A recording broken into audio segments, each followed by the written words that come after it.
Welcome back to the Travsessed podcast. We're your hosts, Kim and Aaron. We are healthcare travelers and the creators of Travsessed, and we are coming to you live from Nepal post Everest Base Camp trek. And we're going to dive all into that and the beauty and the craziness that happened on this trip. So buckle up, here we go.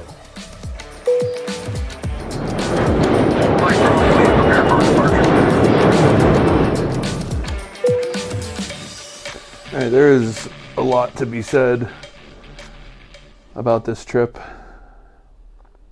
I know. So we're sitting here in Kathmandu, and it's crazy. So we recorded the last podcast 2 weeks ago before the group got here, and we were going to go do the trail, and we didn't know what to expect and all the things. And we are on the other side now, and it has just been like the craziest experience. We're in Kathmandu. Our group is still on the trail, and everything that it took to get there and everything in between, it's just been like we've been processing for the last couple of days. And so we're just going to break it down. I think we should just start from kind of the beginning of getting there, and then talking about the trail itself a little bit, and then that final night which brought us back here to Kathmandu. I have one thing to say before, but I think, again, like the beauty of this podcast is being able to explain things a little more, because people have been seeing on social, and again, socials are snippets, right? They're snippets. They don't tell the whole story. I don't know. I just feel like there's more that can be said on this podcast, and I think there's a little bit of stuff that needs to be cleaned up as well, and just elaborated on a little bit more. So I'm excited to kind of dive into this and kind of really get down to the nitty gritty of everything. Yeah, no, 100%. Because, you know, we share on Instagram story, and then we're going to releasing the vlogs of the trip. And like they only tell such a small part of what's going on. I mean, it's a 15-second clip. Like, you can only write and say so much, right? I love that we have this platform to kind of get into the nitty gritty details, tell the full story. I love it. I love that we have this outlet. This could definitely be a 2-part series. Yeah. I could see happening. Okay, well, let's just kind of get into it from the beginning, and just know kind of what we're getting into on this episode is the trail itself, the experience itself, kind of the crazy stories and what went on to get there. And then we'll end with the full story of what really happened the night that basically Aaron got evacuated and we were brought back down to Kathmandu. The full story behind that, which was honestly the scariest, just craziest night of our life. Still processing it, still kind of going through it, and we'll kind of end with, we'll get to that, but I don't want to start there. So let's start with group arrives, kind of getting into the whole trip, which it started off even as a crazy experience because, you know, we had felt like we were already in Kathmandu for so long. Well, we were. I know, but in reality, we were only here for, I think, 5 days. We were here almost a full week before like the trip even really started. Right? Yeah, no. It was like 5 days. Okay. But it felt like an eternity. Yeah. And then, because we always come in early, you know, to get everything ready for the group, make sure everything's just good to go. Everything's organized. We meet with our partners on the ground, all the things. 5 days was a little too much. Group arrives. They all arrived early as well. Yeah, everybody came in, right. So I think that was the other thing is like majority of people came in early. So typically with a Travsessed trip, people arrive, and then we all on the first night have our welcome dinner. And our briefing and... Yeah, the trip briefing, the welcome dinner, and that's our big hoorah. Like, welcome to the trip, here we freaking go, all the things. But it almost felt like we had already spent so much time together leading up, and then we had the welcome dinner. So yeah, that of course was interesting. We're all gathering and having cocktails and drinking and talking, and like basically like it came down to the briefing day, and I'm like, what is there to even talk about? There's nothing to say. Like, it's almost just like, okay, cool. Like, fancy seeing you guys here again. Yeah, like it already felt like we had done all that. Yeah. So it's kind of funny, but it still ended up being like a really cool day. Well, and to also preference, like, this particular trip was unique in the fact that we knew everybody from the trip except one girl it was her first trip. It was her first Travsessed trip, her first international trip, but she's a big hiker, just awesome girl, badass, whatever, but she was the only person we didn't know. So everybody else we already knew. We've already established relationships with. A lot of people in this group also knew each other from previous trips. We've hiked with everybody on this trip. So it was a unique experience where usually it's like we're meeting a lot of new people and this and that, but like people kind of knew each other already. So it was already a different kind. It was like we were all meeting together as friends, you know? So anyways, the group gets here. We have our couple of days. We do our welcome dinner.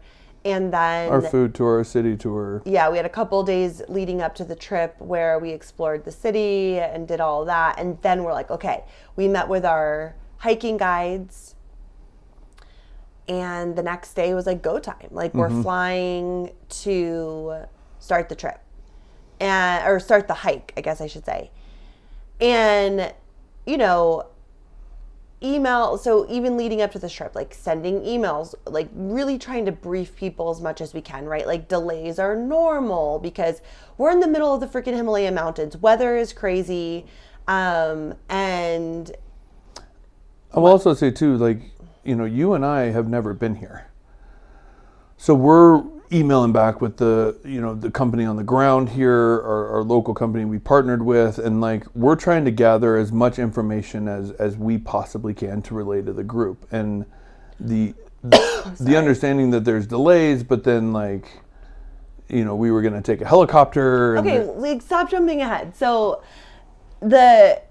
yes, delays. So we preference everybody needs to make sure they have changeable tickets because you just don't know. People get stuck in the mountains here all the time, par for the course, because there's only windows of time that you can fly. It's just how it is here in the Himalayas. Okay, so we have our dinner with our guides. The next day, we're supposed to be leaving, and we are taking a helicopter directly from Kathmandu to Lukla.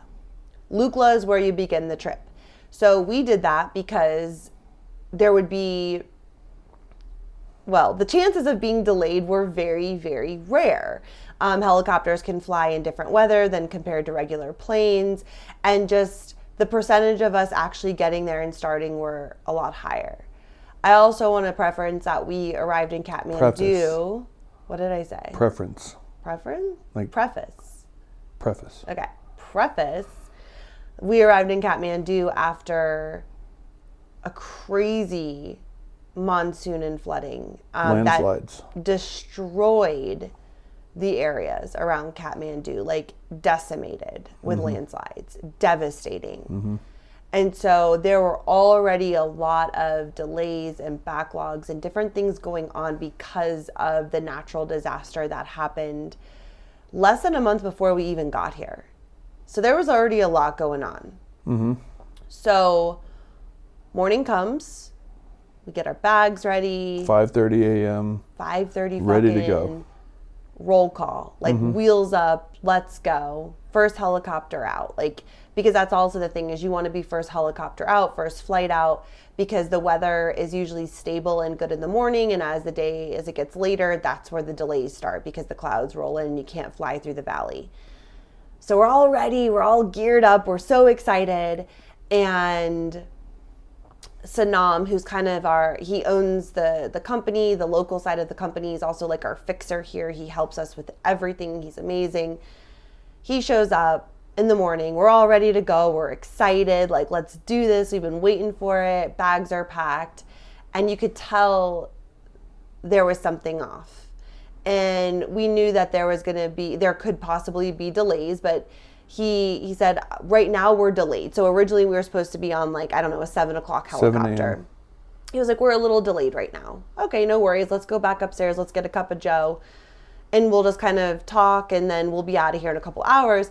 I could still sense like, I felt from the beginning he wasn't giving us the full picture. And so we went and had our coffee, whatever, come back down, check in, like, what's up? Still delayed. Still delayed. So they were saying that no flights were leaving Kathmandu. Or first off, it was Lukla was closed because of weather. because of cloud cover. So like even the helicopters can't fly through the clouds, which we learned on our way back, which we'll talk about, which was kind of interesting. I felt like I was in a Top Gun movie. But they can fly through the clouds.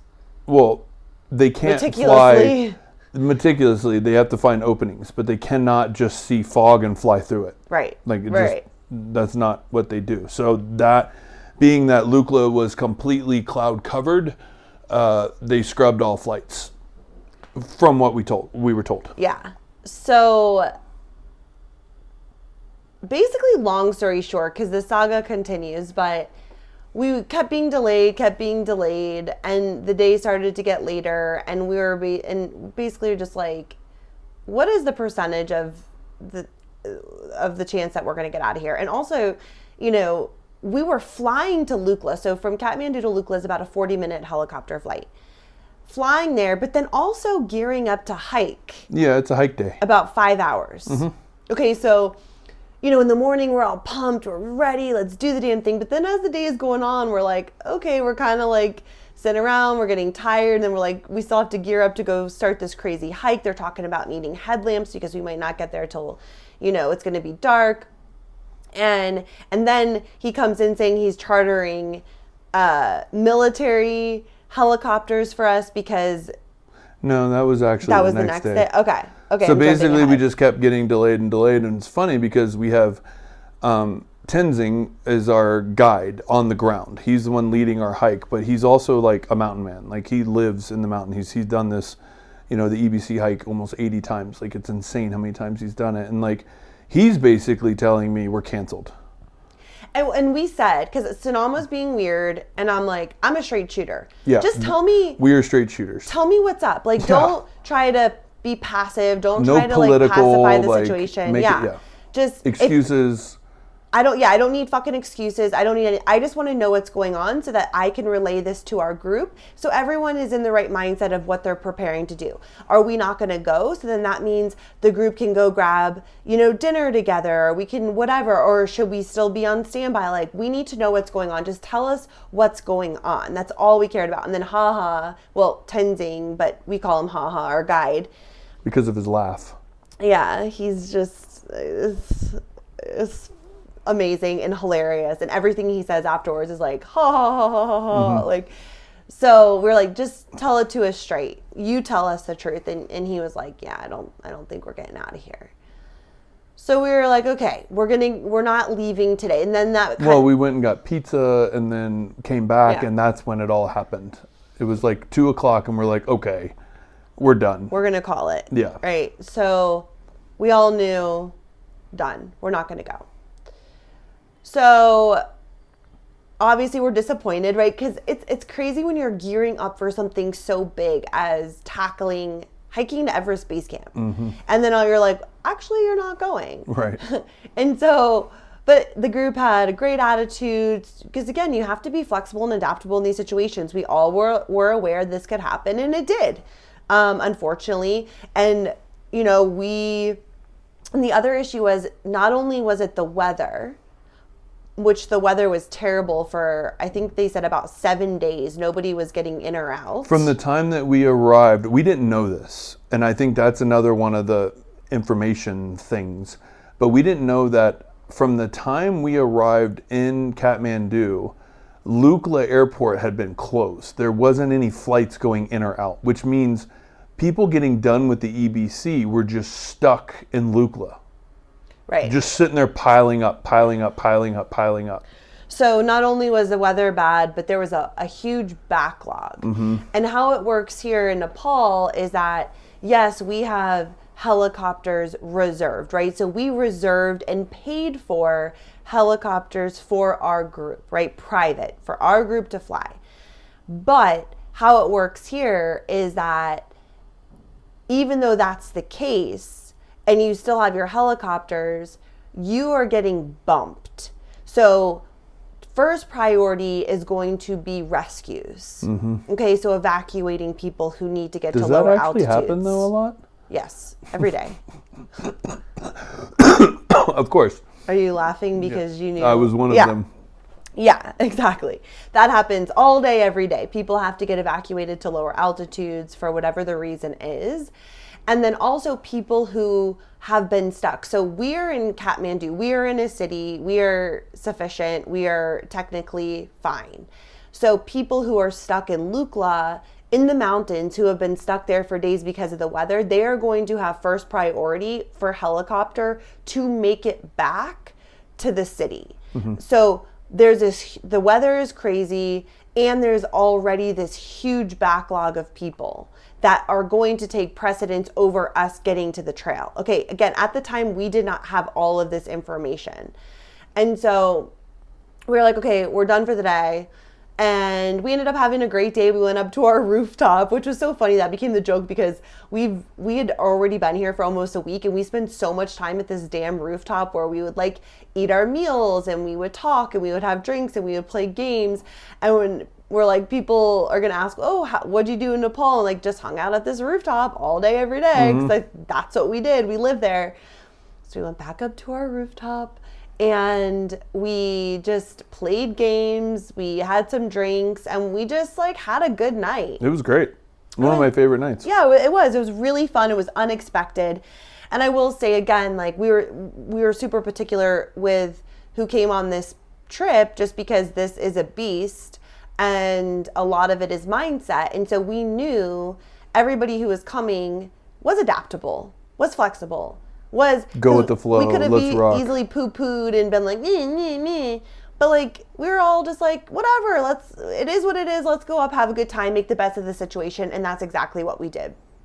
So next day, all right, we're back on 7 a.m. helicopter. Let's go. Get back up, 5:30 a.m., go downstairs, go grab a quick breakfast, ready to go by 7 a.m., wheels up. Like, we're supposed to leave to head to the airport at like 6:30. Same thing. Sanam comes in, being fucking somber. weird. I knew it. And you could see the weather still looked bad. We all kind of knew. So we're like, all right, Sanam, what's up, man? Where are we leaving? What's going on? We're delayed. Go back upstairs, have a coffee. Okay.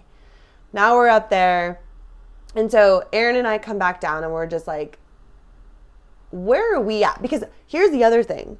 This is EBC's essentially 11-day hike, and we only have a window of time, right? Because everyone has scheduled, and yes, we have said, like, make sure you can change your flights and this and that, but that's such a pain in the ass. So we really had a window of time to be able to get this hike in before people were scheduled to leave.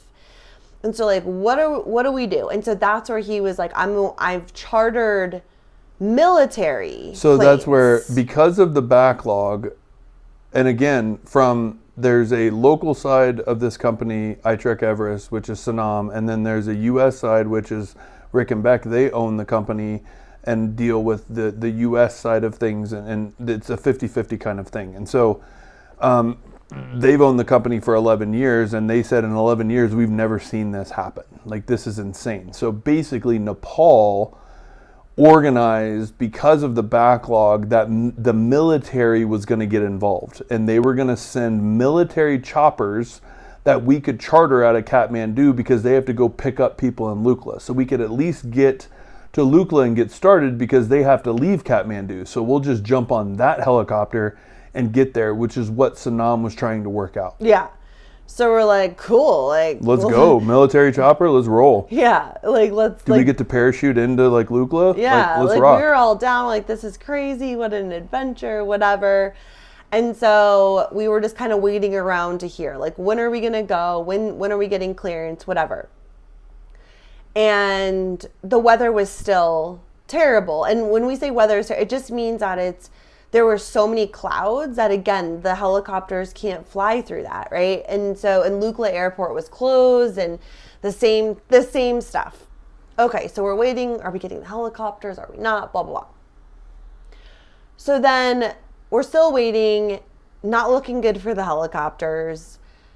And so we had to make a decision. Now, there is another way that you can get to Lukla, and that is by driving.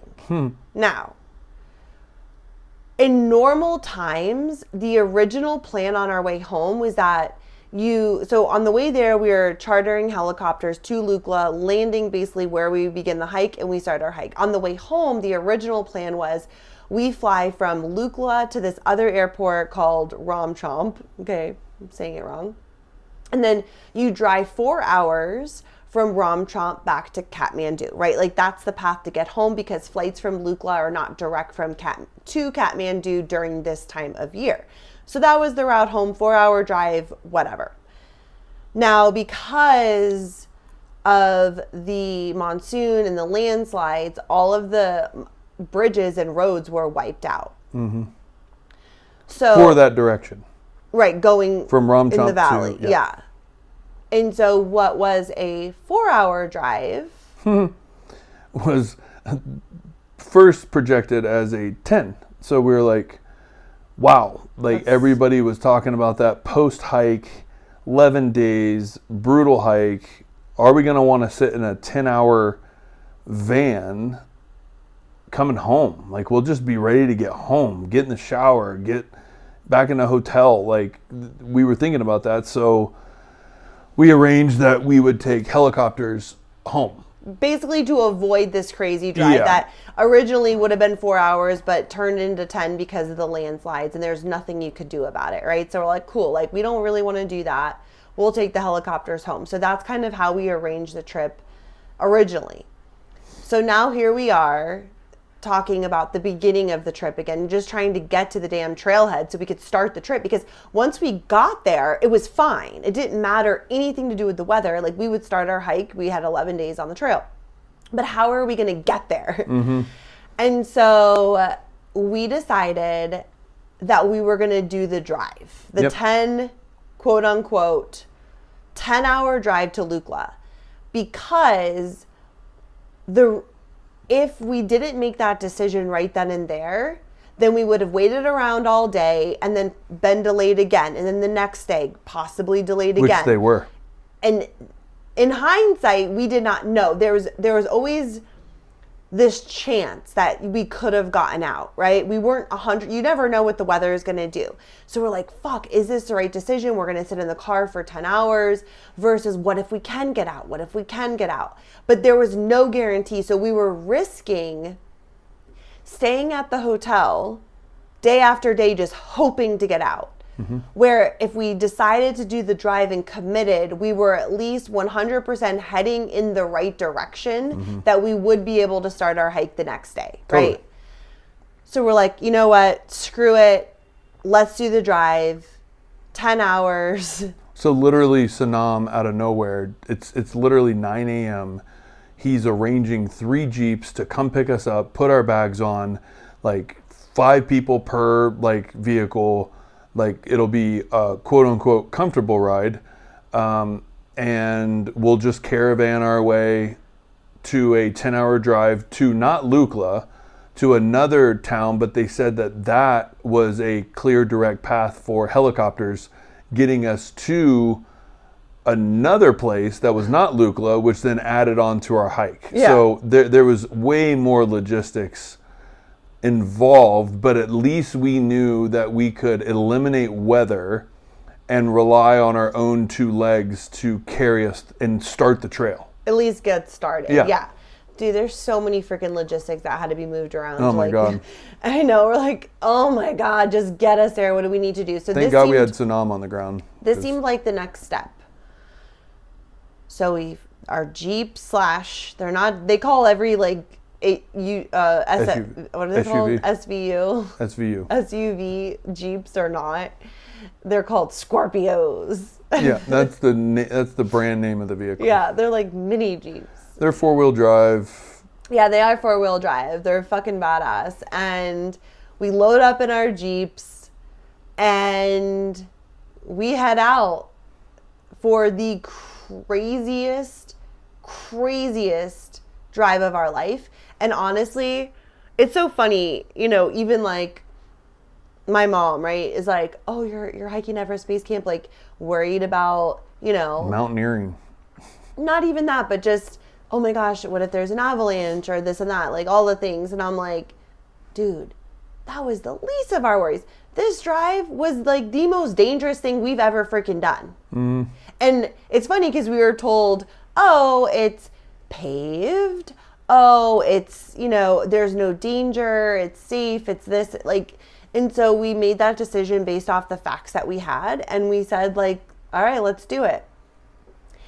And we had no idea what we were getting into, which is so funny because we all, again, everyone just has the best freaking attitudes. And we all are just like, we will have stories to tell our grandchildren from this freaking drive. No, totally. And I will say, if you're a visual person, the vlog, I had to break this into a 3-part series just because of the fact that this story needed to be told, and you'll have visuals to what we're telling you now. Yeah. See, when are we going to be releasing that? Like, when do you think, like, this? Very soon. Okay. So you can go to Instagram at Kim and Aaron D to, like, actually see kind of the visuals because we haven't put anything out yet. So Kathmandu is just crazy in general. Like, the city's crazy, blah, blah, blah. Like, we're, you know. Just like any other country. Yeah. It's just insane. So then we get outside Kathmandu. And it is just, wow. I mean, the devastation from these landslides. Well, I will say, too, remember we drove 3 hours to lunch. We pull over for lunch. And Adam and I start looking at our phones on Google Maps. And we noticed, like, 10 minutes ahead, it says roads closed for miles, like miles. And now we've already driven for 3 hours, and it said that to reach our destination is going to be 12 more hours. And we were like, is that because the roads are closed, but they're heading in that direction? So maybe they know something that we don't know. We're hearing 7 more hours. We're hearing all different types of information. So nothing is like set in stone. It's just basically like, I don't know. Well, pray. we have Haha with us, who's our guide, but like our drivers didn't speak English. And then Haha's like, no, this drive is more like 15 hours. And we were like, oh my God. Okay, because again, this isn't a normal drive. Like, oh, I'm just cruising down 9 to 5, you know, like Florida to New York. Let's go. Stop at Chick-fil-A for lunch. No, this is like all the roads have been washed out and we are driving on makeshift roads that they just made with dirt. Which I'm very impressed by. Very impressed that they were able to make these roads. They basically made what would be a bigger single lane, but there's 2-way traffic. And I'm talking mopeds, motorcycles, SUVs, sedans, and buses. Huge buses. Huge buses. Now, you're also dealing with the fact that we were also right in the middle of one of the biggest festivals of this area. And so people leave the mountains and come into, or they leave Kathmandu and go into the mountains back to their home, because it's basically kind of like a family gathering kind of festival, right? So it's not out in the open, it's more or less behind closed doors within the families. And so there's people returning back to the city because we were leaving at the time that the festival was over. Yeah. So it's funny because we're like, oh, like there's really going to be traffic. Like we're in the middle of nowhere, in the middle of the mountains. Like what? And oh my God, the traffic is, people coming back to the city and all, like, and there's no other road. So everybody is taking these roads. And it was, oh my God, it was just insane. Like you would just see these paved roads that have been completely decimated that you're looking at. Bridges that are gone. And you're just on this like crazy little dirt road thing with millions of other people, it felt like. And then you would come back, the road would meet back up with the paved part, and huge chunks of the road were just missing. Just missing from the landslide. So like you were driving down the road and you would, and we're talking about high up in the mountains, like narrow, crazy roads and holes just in the pavement that you could see down below, that these roads were just washed away and potentially could still be washed away while we're driving on them, that was the terrifying part. Well, and it's crazy too, because I'm looking ahead and we're on this one kind of like getting a standoff between two buses, like who's going to pass first. And then like people are getting out of their vehicles and kind of like local people are trying to like help with the traffic. And I don't know, it wasn't like really police organized. It was just kind of like local people like saying you back up and you go forward. And so we would just sit and we would hear our driver turn off the engine and we'd be like, oh, here we go. Here we go. So we would sit and we'd wait and we'd wait and we'd watch all the traffic, and then he'd turn his engine back on, and then he'd move up like two and then turn his engine off. We're like, no, like we thought we were leaving. So I look out the window and I notice all these cars are turning into the river. Like, and I'm like, is that a road or are they just like YOLO in it? Like saying, screw it, like whatever. Sure enough, that was the path. And so we finally get through this bottleneck. He makes a left. Oh, it's probably your laundry's done. Brief pause. So basically, we get to this point and we turn down, and now we're like cruising in this river, and like it's almost coming up to the door frame, and we're all filming and like woo, like it's kind of like action packed. Now I will say, like, even though it was crazy, there was a lot to look at, a lot to watch, a lot going on, so it kind of held your attention a little bit. This was insane. It was nuts. It was like an experience that you'll never be able to replicate, nor ever probably see again, nor will I ever want to. No. And so finally, like, we cleared the area and we got through that in 7 hours. It took us 7 hours to get through that. Well, yeah, just that one area where all the landslides were, mainly, because there were landslides along the entire road. But this was just, and again, you're seeing people's houses that were completely swept away and all these buildings. Like, it was wild. Hotels buried in dirt. I've never ever seen like devastation like that before. And we were sitting at one spot and we look up and the rocks are starting to move, to come down. And even our driver was like, oh, and he doesn't speak English, and I'm like, oh my God, like here comes a fucking another landslide, you know, like, and we were right on, it was right on top of us, and luckily that didn't happen, but we just kept going, and it was like, it was just the most insane experience we've ever had. So then we get through even that part, okay, and this is the bumpiest, like the whole car is just boom, boom, boom, like in like off-roading rocks, like you were just, that Scorpio, man, like that should have been a commercial for that car, because how that thing got over, I don't even know how we like got through some of that stuff. And we get through that part, and then we're on these crazy mountain roads, and our driver was going like 1,000,000 miles an hour. It seemed like he would just speed up around the curves. And again, these are narrow roads where in our country, it's like not even a one-way road. It's like a sidewalk. And somehow it's two ways, and they just honk when they're coming around the corner, and you hope nobody else is there. But if a bus is coming or something, like, and then, so we're going around these crazy roads. He's passing people. He's passing people. And there was one point that he was like going to pass a bus, and I like freaked out, and I was like, no, no, no. And which I shouldn't have done, because, you know, like, don't distract the driver. But I was terrified. I'm like, this is not safe. And then, you know, again, he's flying around these corners where half the roads are washed out. Oh, and then we pass this mirror memorial thing. Oh, yeah. And we stop, and I think we stopped for a snack or something. And again, when we say we're stopping, like, we're stopping in the middle of nowhere, and the most local places you could possibly go.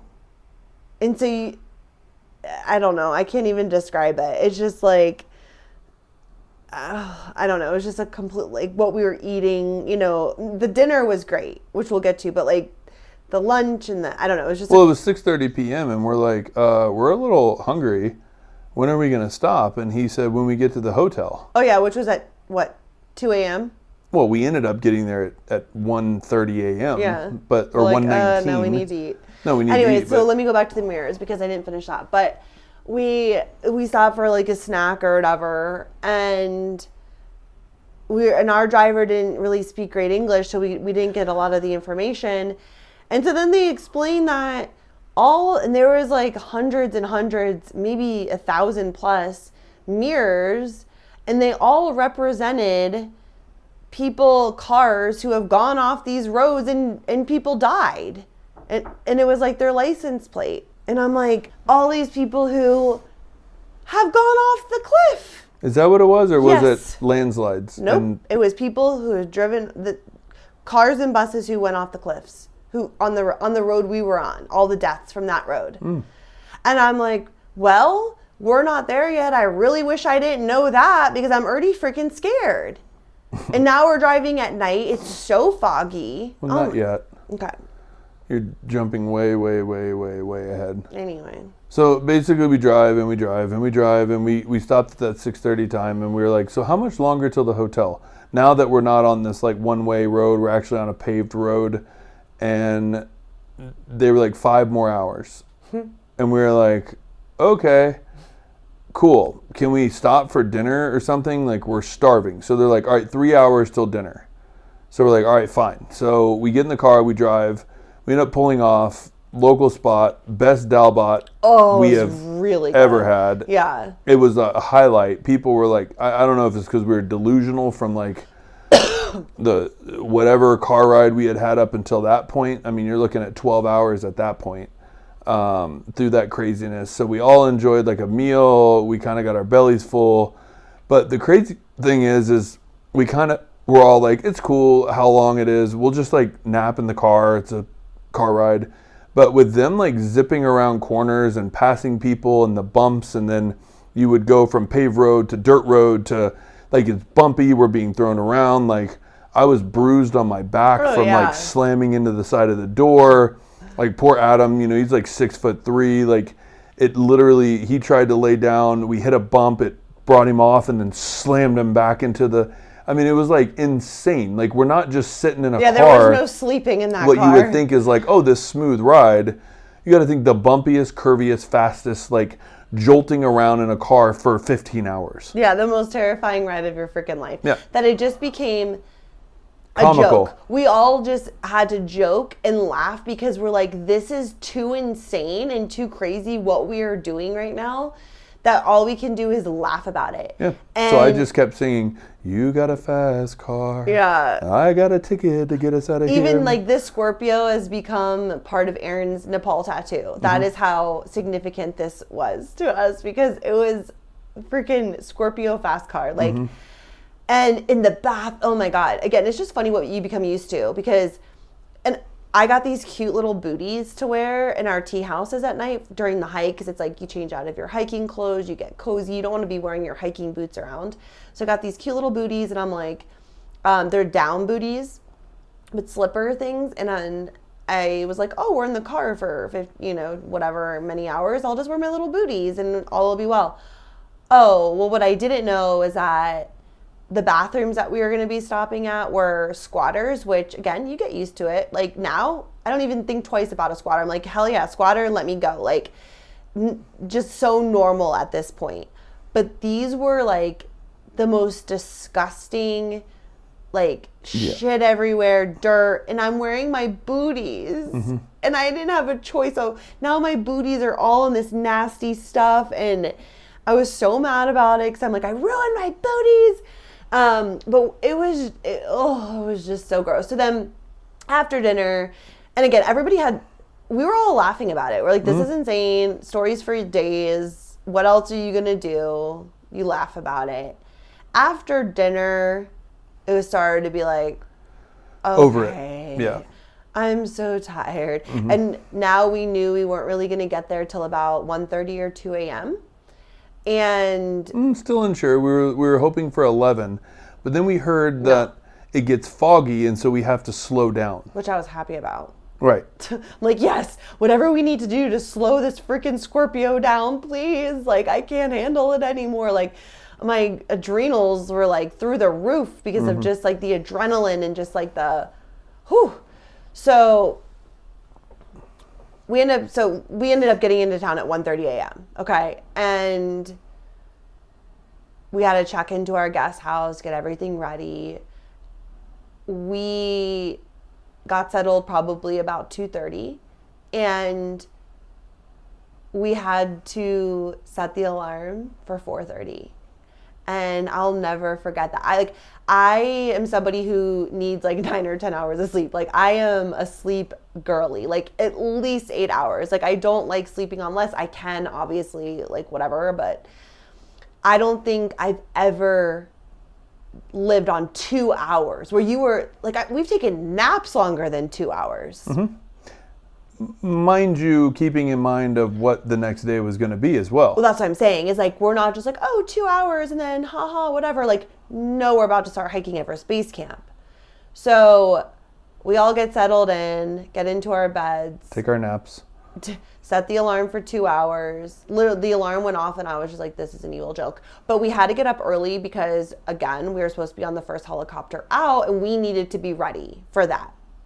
So we get up, we have our breakfast, and again, we're delayed. And we're like, we could have slept for like another couple hours. But we walked around, like, you literally could walk to the airport was right there. Like, we just walked down, you could like look around. We're like, where's our helicopter? So how it works too is they get a call when our helicopters are incoming. So that's how that works. Is like, basically you're just on standby. And then they'll tell you, helicopters en route, be ready. And you just have to be ready to go. Mm-hmm. They're not waiting. No. So we went and got a coffee. We're just kind of like walking around. Again, I think we all felt pretty good for 2 hours of sleep. We're like, let's freaking do this. Yeah, adrenaline. We're finally there. We finally made it. Like, let's go. Haha gets the call. It's go time. Helicopters en route. We got to go. Yep. And so he told me, he was like, you need to break it down into 3 groups. Like, we have a lot of luggage. We have a lot of stuff. We can't have a lot of weight. So we need to, like, proportion this whole thing. And so Kim and I broke it down into 3 groups and we got it ready to go. And like going through security, and they're just like, go, go, go, go. I mean, it felt like a military deployment. Yeah, like, it was what like, is happening? Off the boats now, go, go. And so first group goes, helicopter lands, and we're in it. We're in the helicopter. And it's like, it was such an amazing ride. I know Kim was a little nervous. It was funny because they put her in the front seat. I was like, no, no, no, no, no. And so I was like, sweet, I'll take it. So like, we switched. I jump in the front. Our pilot was super cool. And off we were. And it was gorgeous out. And we had an amazing ride over the mountain, down. And then we land. And then we have to sit and hope that there's not a medical emergency, that the rest of our group arrives. Yeah. So it was like very tense waiting for all 3 helicopters, 2 more helicopters to arrive. Yeah, we're like, okay, is this them? Is this them? Is this them? Is this our friends? And then it would land, and like 5 other of our group would come out and we're like, yay, like, we made it. And then the final helicopter came in. We're like, holy shit, we did it. Like, we made it. And now all we have to do is hike to Everest Base Camp. Like, that's it. Oh, yeah. But we made it, and we were all just like, what a journey to get here. And we learned that there would be 7 more days that no flights would go. Mm-hmm. So that made me feel so much better that we made the right decision and the right call to take the car ride, even though that was the craziest thing we've ever done. It wasn't 7. It was 4. Oh, but in total, right? In total. Yeah. In total, because right. So 4 more days. So we would have been stuck in Kathmandu for 4 more days. Which we would have not been. We would not have been able to do the hike. And so we were just like, okay, that crazy car ride was worth it. It got us here, and now it's go time. Well, and I think that moment right there, like, really finalized like the character of the group that we had. Like, everybody laughed and screamed their way through it. When we all got out of the car, there was no complaints. It was like, did you see that? Like, everybody was like laughing and just like, okay, this is part of the journey. We're along for the ride. This is crazy. This is nuts, but we're all doing it together, and we're taking steps to get towards the trail. And that was our whole end goal, was to hike Everest Base Camp. Yeah. And we did. So we all landed, trail starts there. It did add on time to our hike. Which was crazy because then we had a 7-mile hike with 2,700 feet of elevation. Yeah, on 2 hours of sleep. And I think we were all just excited to actually be there, and so it didn't feel that hard. No. So I guess kind of moving into the next part, you want to just talk a little bit about the trail itself? I will say we have 15 minutes till the hour. Okay, so let's just talk about a little bit of the trail, and then we'll come back for the second part for like your kind of what happened that night. Yeah, perfect. So I'll say just kind of setting the tone of what we do on Everest Base Camp is like we stay in these tea houses. And so you hike from tea house to tea house in these small little villages in the Himalayas. And the tea houses are actually really cozy, right? So we're not sleeping in tents. We're inside. I mean, it's so cold as there's no heck. heat. Like there's no heat, but you have a bed. They're very basic. So there's 2 beds, and which is also really nice because you're just sharing your room with one other person. Like you're not in a dorm, and that was really nice. But you have your bed, you have your sleeping bag, and you have like another blanket. And well, surprisingly, some of the tea houses, until we got into higher elevation, they even had power and you could charge your phones. Yeah. Like all night long. They had hot showers, restaurants, like a common restaurant area with like a sitting area, and like they usually had a fire going, so it was like nice and warm and cozy. So it was nice. It was really nice, and it's such a refuge after being on the trail all day too. So it's like we would hike all day, and then you would walk into your tea house and you're like, okay, we made it. And the routine was like, okay, we would go to our rooms, we would get cleaned up, we would put on our PJs, and then we would all meet. We would have our dinner together in the main dining room. We'd have hot tea, hot ginger, lemon, honey tea every freaking night. Well, you could choose whatever you wanted. Choose. Hot That's chocolate, all we got, pretty much. And we would all have dinner together, which is funny because you remember when, who was it that said, I think it was Rick, he was like, you want to make sure you're going to bed right after dinner so that you're getting your sleep on the way up. And we were all kind of like, oh, okay, cool. But like, we probably won't go to bed right after dinner. Like, whatever. We had all this, these games that we were going to play. And like Sarah and Ryan, another couple, brought all of these games because we're like, we're going to have all this time in the tea houses. We're going to play games, blah, blah. Literally after dinner, none of us could keep our eyes open. It's funny. Like that always happens on a hike. It's so much energy. By the time you eat, you're like, I'm done. We were in bed at 7, like every single night. Every night. So we'd have our dinner, we'd go to our beds. But you also have to like get yourself set up for the next morning. Yeah. And like you have to put out your clothes and get your duffel ready for the porters, and then your backpack, and then you kind of are making adjustments off your backpack based off of what you need. So that takes another 30 to 45 minutes. So, that comes into consideration that you're not sitting up till 11 p.m. to wake up to hike all day long. No, yeah. And you sure as hell aren't drinking. No, there's no drinking on the way up at all as you're like acclimatizing. And so yeah, we'd go to our rooms, we'd get ourselves ready for the morning, because that's the other thing too. Like it's so cold in the morning. And so you want to make sure, at least how we did it, was that everything was ready to go for the morning. So everything was laid out. I slept with my hiking clothes in my sleeping bag, so they were warm for the next day. And you just wanted to, because we would get up early, and so you wanted to make sure that your morning was the least chaotic it could be, right? So that you knew where everything was.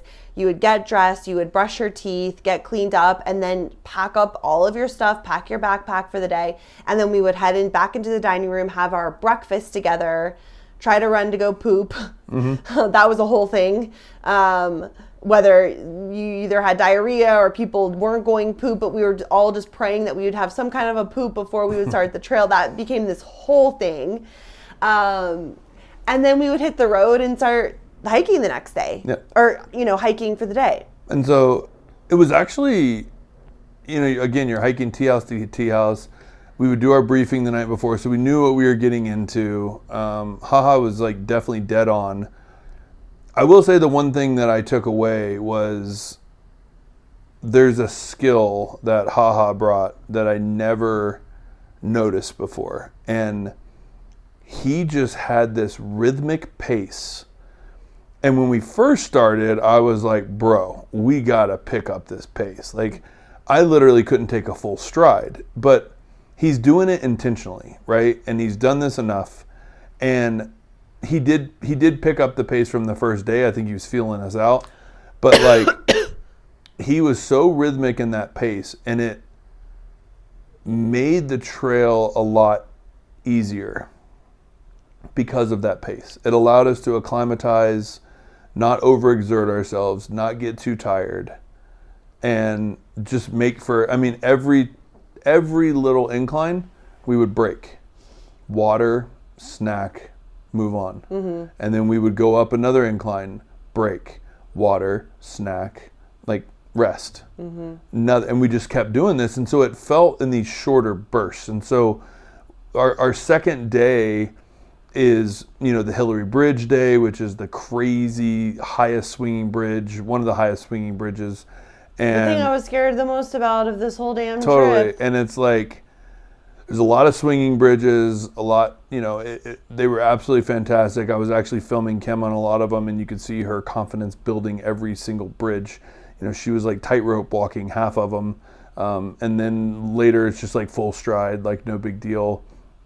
Gorgeous views, probably indefinitely. I think we'll probably get into it more on like a recap, but like this is the recap. Okay, so like prettiest hike I've ever done. Yeah. Like mind blowing at every turn.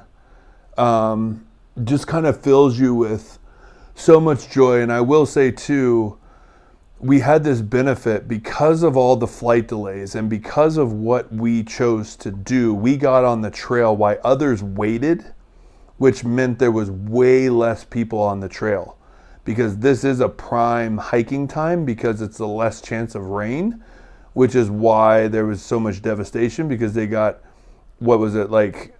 2 months of rain in 36 hours. Something like that, it was insane, right? But they were not prepared for it because they don't really get rain this time of year. So a lot of hikers on the trail.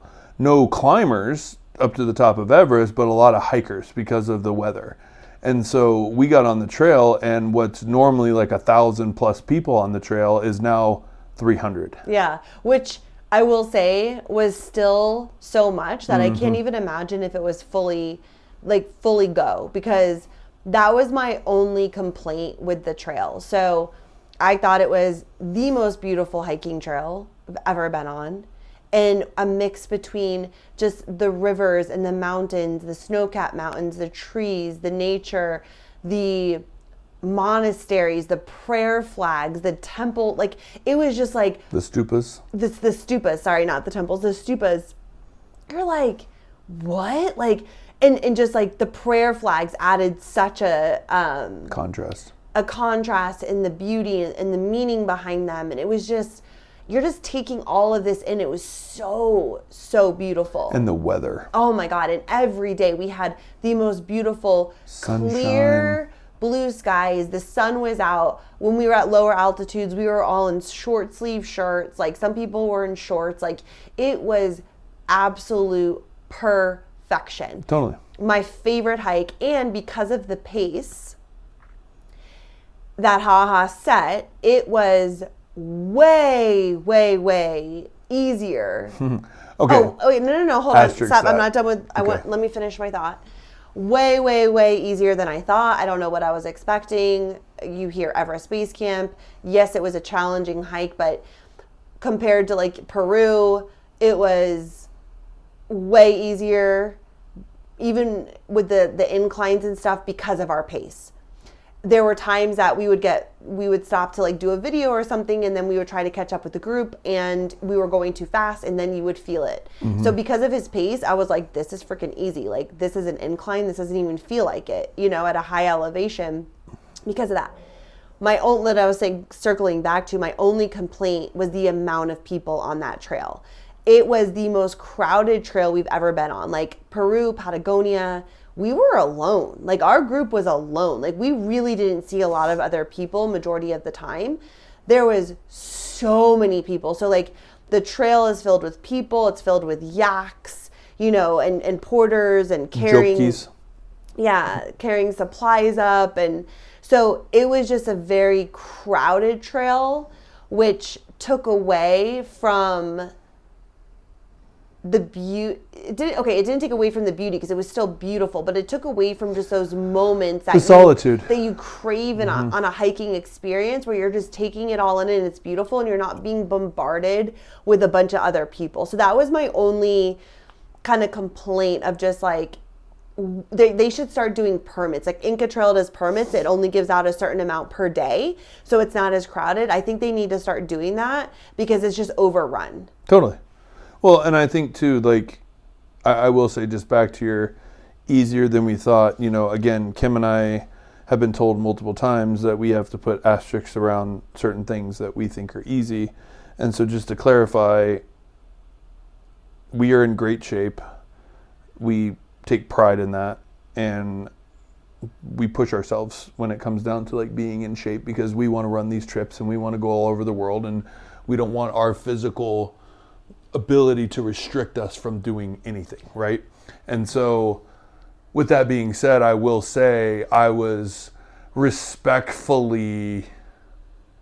a lot of respect for the EBC. And so I went into this thinking this was going to be tough and I needed to mentally prepare for it, and it could be a struggle, and that's okay, and the struggle is real, and I enjoy those things because I feel like it makes you stronger. But like, I was pleasantly surprised that we were carrying on conversations. There was times where I would mention that just like in boats, there's like a no wake zone. Certain inclines, there was a no talk zone. Yeah. Like you're like, okay, like I can't carry on a full conversation and go up I gotta this. focus, yeah. I gotta focus, breathe. but like there was never a time that I felt that I couldn't breathe, that I was like, oh my God, I can't take another step, like even in the altitude. Oh, 100%. Again, in this moment, I'm speaking from my own experience. So I'm not speaking to anyone who is considering doing Everest Base Camp. Obviously, it's an individual perception of what you think is hard or challenging and what your physical ability is. My personal experience, when I'm speaking for myself, that was way easier than I thought. And I also think because I thought it was going to be a lot harder just because of Everest Base Camp and the altitude. But comparing it to other hikes that I've done, that was so much easier. So much easier. It was challenging, but in a good way. Mm-hmm. It was challenging, but enjoyable, right? Because of the breaks, because of the pace, because we were moving so freaking slow like a snail, right? And we had so many breaks, and we stopped along the way, and then we would have lunch. It really made it feel so doable. And the other thing I liked is that in Peru, a lot of times we'll get split up where like the second guide is in the back with slower people and the first guide's in the front with faster people, and it kind of like breaks up a little bit, and then we meet up along the way at different spots. The whole group was together the whole time. And that's because of the pace that was set. I mean, plus or minus like 3 minutes. Yeah. And so it was nice because we all just kind of, we snailed our way up, and it really made a huge difference in the way it felt physically, right? And then it was so beautiful, and there was so much to see. And it was almost like, I'm like, the hardest part of this trail is that every 2 seconds I want to take my camera out because it was so freaking beautiful. And there were so many different pictures to take and all the things. And so that like held us up too, which I'm so glad that we did that, because you and I didn't even get to go back down, because we're like, oh, we'll be back. Oh, we'll come back down. Well, we didn't even get to do that. So, and I will say too, just on that note, the fact that we didn't come back down, I do believe that the difficulty is what they are currently doing. Right. So that's the caveat too, is that we made it to base camp, but we did not. So our group currently right now is hiking back down. So it took us, 7 days? 7 days to get to base camp. We took 7 days to get to base camp. With an acclimatization day. With one acclimatization day. There should have been 2, but because of we got delayed, we only had 1. Our group is hiking back down to Lukla in 3 days. So what we took 7 days to do, they're now taking 3. So they are double timing it, and they are doing like 9-hour days. So I'm sitting here saying that it was easy to go up to Everest Base Camp, but I know how exhausting it must be to go down, because going down is also, for me, it's more physically challenging because you have to be, and mentally, because you have to be so much more thoughtful with every step, because you're dealing with loose gravel and you're dealing with these quote unquote stairs that aren't stairs. They're like jagged rocks. And so every step has to be so perfect, or you're going to lose your footing, or you're going to fall. And so it's way more mentally draining for me to go down. Not only that, the amount of people that were going to be coming up. Yeah. Also the yaks and the porters and so like it's a battle, right? And it's also, you've reached the pinnacle. Like you've done. Already reached the pinnacle. You celebrated EBC. Holy shit, we reached it. Like, oh yeah, celebrate, blah, blah, blah. And now like, wait, we got to go back all the way from where we came from on the same path for the next 3 days. That's the mental toughness. It's the mental. Like, I know going down is mentally challenging.